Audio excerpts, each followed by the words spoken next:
सुमित्रापेक्षा तुझी राजकीय कारकीर्द जास्त महत्वाची आहे. अरे नरसिंह दादांनी आपल्याला ताबडतोब घर सोडायला सांगितले. मला म्हणलं रमावतील जाऊन राहा दोघं बी कायमचे. सुगंधा सुगंधा पडली हो, कोण आहे का तिकडं? आयुष्यात पहिल्यांदा मला दादाचा राग आलाय. थोडस फक्त अगं पण ते बांधायला तर पाहिजे ना, त्याशिवाय कसं थांबेल? थोडस कशा पडल्या त्या? मी गेले होते गच्चीवर कपडे वाळत घालायला, तेवढ्यात माझा चुलता आला. म्हणला जानकीताईंनी बोलवले, लवकर चल. गाय गायत उतरायला गेले, जिनान पाय घसरून पडले हो, लय लागलंय. तुम्हाला थोडा मुकामार लागलाय, तरी हालचाल करताना काही दुखतंय वगैरे का? अहो नाही तसं नाही, पण अख्खं अंग टणकतंय हो डॉक्टर. डॉक्टर तिला हॉस्पिटलात न्यायचं असेल तर तसं सुद्धा सांगा. नाही अशी काही गरज वाटत नाहीये. डॉक्टर डॉक्टर डॉक्टर लय उपकार झाले हो तुमचे, लय उपकार झाले. माझ्या बायकोला वाचवलं बघा तुम्ही, वाचवलं तुम्ही. अहो मी त्यांना वाचवायला, त्यांना असं काही झालेलं नाहीये. अहो हाय गो दुखतंय की. हो झाले की. फक्त एक छोटासा ऍक्सिडेंट होता, गच्चीवरून पाय घसरून पडल्यात त्या. अगे गच्चीवर कशा पायी गेली होती तू? त्याच गच्चीने माझी पहिली बायको खाल्ली, दुसरी बी खायला निघाली ती गच्ची. गच्चीने काय बिघडवलं हो मी? कपडे वाळत घालायला गेले होते. काय गरज होती तुला कपडे वाळत घालायची? मला जरा जवळ बसू द्या हो, तुमच्या नव्हे हो बायकोच्या. अगं कपडे वाळत टाकायची काय गरज होती? वाळत टाकलेले कपडे वाळायच्या आधीच वाळावं लागणार आपल्याला. दादाने जायला सांगितलं की नाही मग? अरे काय हो वहिनी, जायच्या शेवटच्या क्षणापर्यंत माझ्या बायकोला राबून घेतोय. एक मिनिट, माफ करा मला, पण तुम्ही कुठे बाहेर जाताय का? पण ते शक्य नाही आता. अहो कसं शक्य नाही? तुम्ही कोण सांगणार शक्य नाही? वर्ण फतवा आलाय जायचा आहे की नाही? मग नरसिंह किल्लेदार माहितीये का तुम्हाला नाव? मग त्यांनी फतवा काढलाय जायचं म्हणले रमावतीला. हे बघा, मी तुम्हाला जे सांगायचं होतं ते सांगितलंय. पुढे काय करायचंय ते तुम्ही ठरवा. जानकीताई, थोड्या दिवसांनी गेलो तर नाही चालायचं का? अगं असं काय बोलतीयस? मी बोलते यांच्याशी. कमीत कमी एक आठवडाभर तरी त्यांना बेड रेस्ट हवी. काही वाटलं तर तुम्ही मला फोन करा. फोन कशाला? फोन करायची गरज काय? माझ्या बायकोला उद्या काय झालं तर माझ्या रडण्याचा आवाज ऐकू येईल तुम्हाला हॉस्पिटलमध्ये. अहो तुम्ही नका काळजी करू, ही कुठेही जाणार नाही, इकडेच राहील.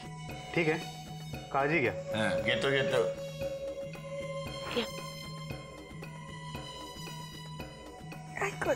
अगं अशी कशी पडलीस तू? बघू काय झालंय ते. गच्चीत ना पडले ना. कुठे काय केलंच नाही तर कशाला वरती? बघतो ना आता. आता खरं लागलंय तुला. बरोबर आहे, पडले ना मी. बेस्ट केलंस एकदम. मुक्काम वाढला आपला. बेस्ट माझी राणी. दुखतंय माझा हात. गंमत केली आपली जरा. वामन, हे अति होत आहे. हे बघ, त्यांनी निर्णय घेतलेला आहे आणि हा निर्णय त्यांनी काय आम्हाला विचारून नाही घेतलेला. त्यांनी सांगूनच टाकलंय ग, यापुढे ह्या घरात हा विषय बंद. आम्ही सगळ्यांनी त्याला समजावून सांगायचा प्रयत्न केला, पण त्याच्या डोक्यात काहीतरी वेगळंच चाललंय. सुमित्रा सोडून सगळं चाललंय त्याच्या डोक्यात. आत्या सॉरी, पण ह्या परशू असा वागतो ना, कितीतरी वेळा दादाच कारणीभूत आहे. 1000 वेळा पाठीशी घातले त्यांनी परशूला. हे बघ, नरसिंह जे काही करतोय ते या घरासाठी योग्यच आहे. ते झालंच ग. प्रत्येक वेळा दादा करतोय तेच योग्य, पूर्वीपासून हेच चालू आलंय. तो करतो तेच बरोबर, मग बाकीच्यांना डावललं तरी काय फरक पडतो? हे बघ, नरसिंहाने परशूला हे घर सोडून जायला सांगितलेलं आहे. रमावतीला पाठवतोय तो त्याला. आत्या रमावती म्हणजे काय अंदमान नाहीये. परशू तिकडे जाऊन काही काळ्या पाण्याची शिक्षा नाही भोगणार आहे. उलट नवीन नवीन गुन्हे करायला नवीन नवीन एरिया ओपन करून देतोय दादा त्याला. अरे पण आता या घरातून तर बाहेर जायला सांगितलं ना त्याने. काय फरक पडणार आहे त्यांनी? आणि मुळात हा प्रस्ताव परशूला मान्य होणार आहे का? तो स्वीकारणार आहे हे सगळं सहजासहजी? अरे पण आता प्रत्येक पर्यायाला तुझं नाव ठेवायला लागलास तर नरसिंहानी करायचं तरी काय? दादाला म्हणावं, सध्या तरी स्वतः कायद्याचं काम करू नकोस. कायद्याचं काम कायद्याला करू दे काही दिवस. अरे तू जरा माझं ऐकून घे वामन. आत्या सॉरी, मी चिडलोय आता म्हणूनच. अहो काय सुगंधा टेरेसच्या पायऱ्यांवरून घसरली. काय? घ्या. वा, आता तरी दादाला काही दिवस स्वतःचं कोट बंदच ठेवावं लागणार. गुन्हेगाराची बायकोच पडली ना, तो तरी काय करणार. जा जा जा सगळेजण, धावा तिच्या मदतीला. जी बाई बेकायदेशीरपणे घरात घुसली ना, तिच्यासाठी सगळं घर कामाला लागू दे. जा.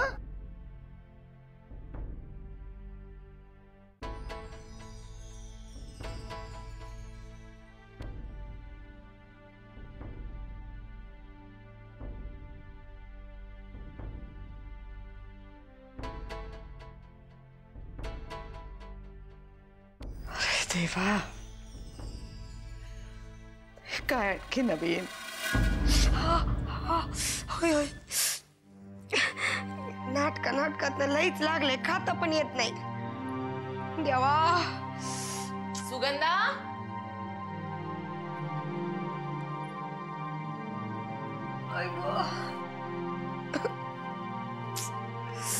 सुगंधा, अगं काय हे? हा, लहान आहेस का तू आता?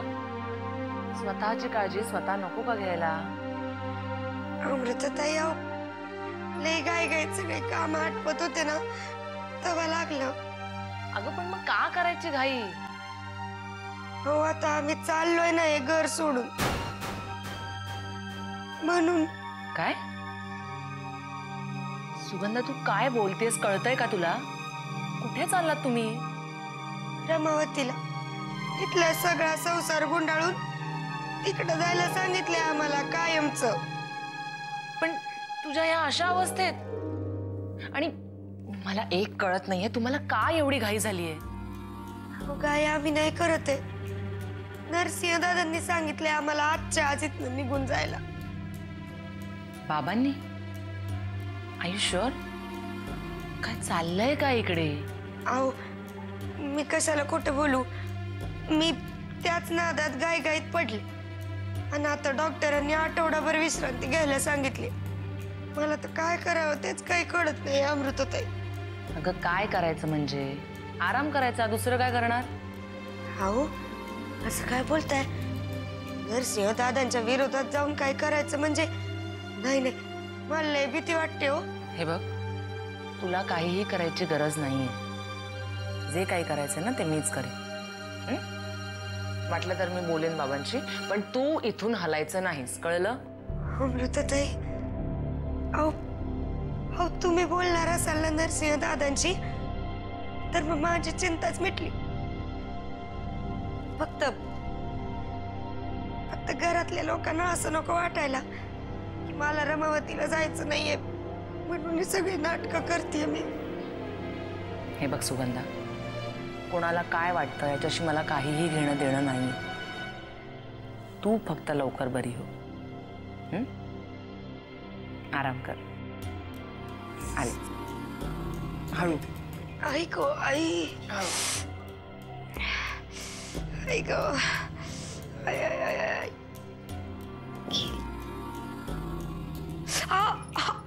तेव्हा लक्षातच राहत नाही माझ्या. लय गोड आहे.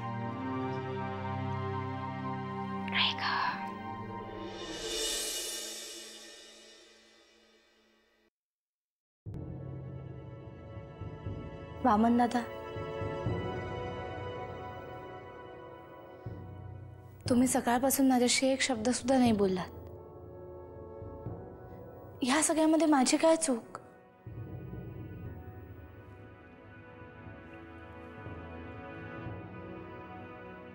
आपल्या घरात सुमित्राच्या वाट्याला एकही सुखाचा क्षण आला नाही, यात तिची काय चूक होती?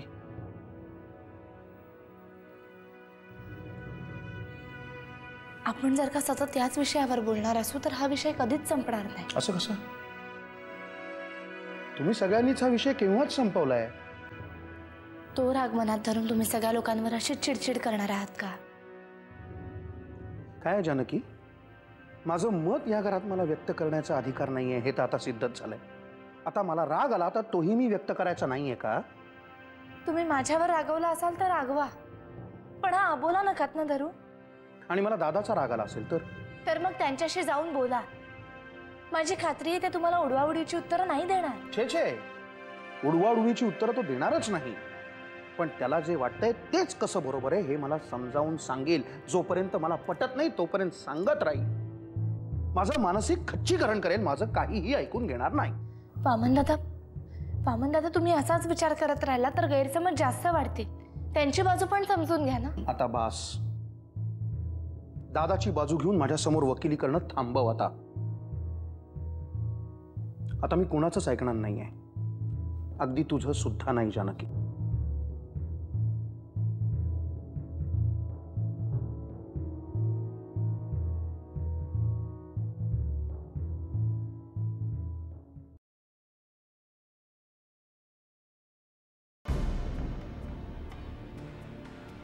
पोरगी बी हुशार आणि तिचा यो नाटकी काका बी हुशार. कधी नरसाळ्या तुझ्या बापाचा वरी किल्लेदारांचं घर घरात पडलंय. मेलो असतो की आता गाचकन डोळा लागला. काय म्हणताय? काही नाही, कसं पडलं हवा पाण्याची गोष्टी करायला जरा. करे करे पोरगी डोक्याची हो तुमची. आज सांगतो तुम्हाला, थोडी आधी जर आयुष्यामध्ये आली असते की नाही अख्ख्या किल्लेदार कुटुंबाला विकून खाल्लं असतं दोघांनी मिळून. लय हुशार बघा, लय हुशार पोरगी. नुसती हुशार नाही, शूर पण आहे. म्हणजे बघा, पायरीवरून चुकून कोण मी पडतोय हो, पण जाणून बुजून स्वतःहून स्वतःला ढकलून द्यायचं म्हणजे काय खायचं काम आहे का? म्हणजे ही अशी चेंडूवानी खाली आली. काय सांगते? 4 टप्पे पडले, टपा टपा टपा टपा. थोडा पुढा असतो ना तर तुमची बायको एक टप्पा आउट झाली असते. ते सगळं बरोबर आहे हो, पण मी काय म्हणते, ती लय महत्वाकांक्षी आहे हो. तिचा हा गुण चांगला का वाईट तेच कळना झाले. आपल्यासाठी चांगला, इतरांसाठी वाईट. म्हणजे बघा ना, ती जर पायरीवरून पडलीच नसती तर काय झालं असतं? तुमच्या मुळावर उठलेला तुमचा भाऊ त्याने काय केलं असतं? तुम्हाला हाकललं असतं आणि येवाना तुम्ही रामावतीच्या यष्ट्या मोजत बसला असता. बरोबर बोलला हो. आणि आपण दोघं इथं सोप्यावर नाही, रामावतीच्या कुठल्या तरी चावडीवर गप्पा मारत बसलो असतो. खरंय खरंय. पण तिच्यामुळं, तिच्या बलिदानामुळं आज आपण हाव तिथं आहोत. फक्त आठवड्याभरच म्हणजे आठवड्याभरानंतर ती बरी होणार. त्याच्यानंतर फार फार तर सुमीच्या 12व्या 13व्यापर्यंत आपल्याला ठेवून घेतील. नंतर हाय मग आपल्या बुडावर लात. कळलं का? तो काय तर नवीन आयडिया लढवायला पाहिजे. आपल्याला आयडिया शोधायची काय बी गरज नाही, कारण सुगंध आता आहे अंथरुणावर.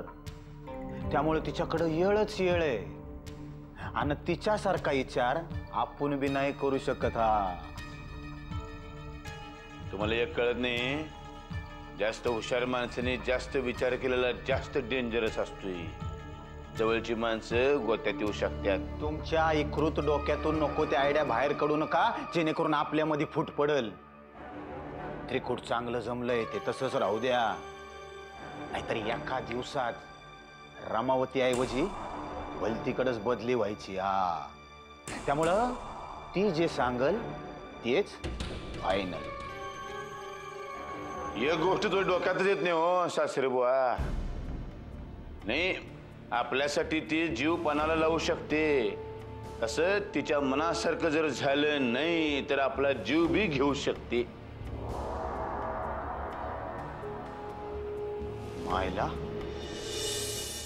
मायला जावय बापू,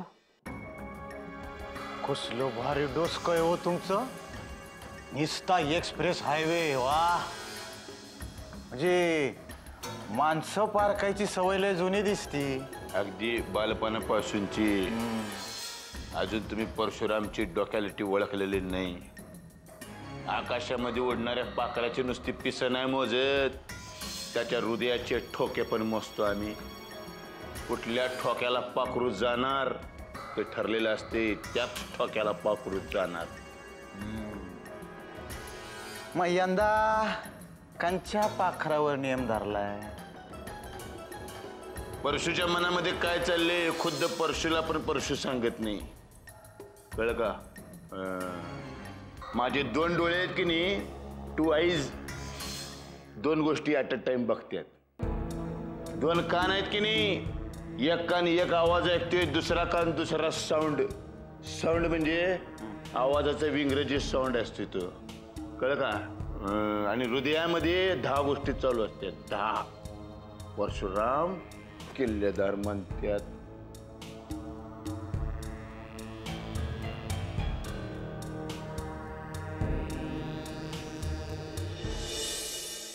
नरसिंह,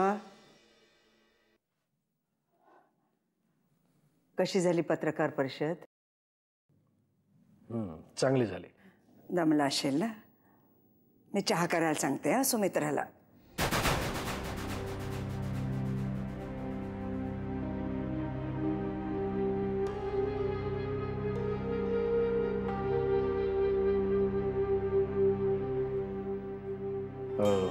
आतेबाई, ते दोघे गेले की नाही? कुठले जात आहेत? सुगंधा पडली आज जिन्यावरून, लागलाय तिला. तिला काही झालं तरी मला त्याच्याशी काही घेणं देणं नाही. जाऊ दे ना, तू कशाला त्रास करून घेतोयस? ही त्या परशूचीच काहीतरी चाल आहे. मी बघतो त्याच्याकडे.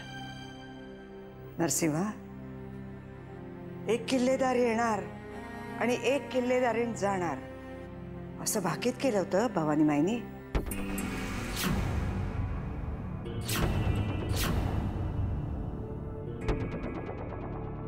तुला कोणी सांगितलं आतेबाई? कोणी का सांगेन, तू सांगितलं नाहीस हे महत्वाचं आहे. भवानी माईनं केलेलं कुठलंही भाकीत खोटं ठरत नाही हे माहिती आहे ना. आणि म्हणूनच त्याबद्दल आधीच कल्पना देऊन तुला काळजीत टाकणं मला योग्य वाटलं नाही. आणि काही असो, यापुढे हा विषय इथेच बंद.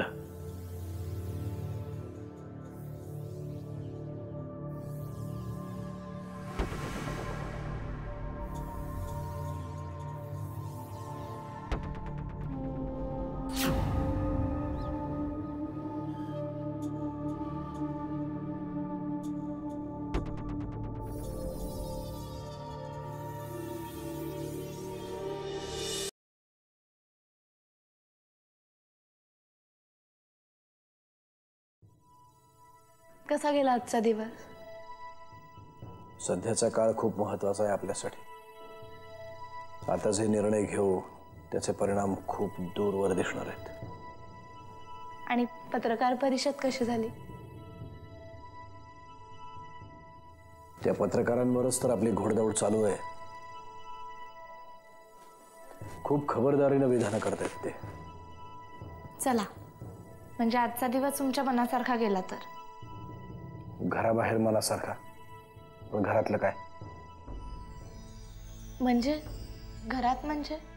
मी आजच्या आज परशूला त्या मुली सकट घराबाहेर जायला सांगितलं होतं. काय झालं त्याचं? मध्येच हा काय प्रकार घडला? हे बघा, जे काही घडलंय ना ते माझ्या डोळ्यांसमोर घडलंय, त्यामुळे यात खोटं काही नाहीये. मीच सुगंधाला बोलवलं होतं आणि घाईघाईने येताना ती पडली. प्रकार काहीही घडू दे, दिसतंय काय तर परशू अजूनही या घरातच आहे. मला त्याचं तोंडही बघायची इच्छा नाही. अहो, पण जे काही घडलं तो फक्त एक अपघात होता. पण तिच्यावर उपचार रमावतीलाही होऊ शकतात ना. 1-2 दिवसांचाच प्रश्न आहे, नंतर जातीलच ना ते तिकडे. म्हणजे अजून 1-2 दिवस त्या मुलीला सहन करायचं. तुम्ही जरा शांत होता का? मी तेल लावून देऊ?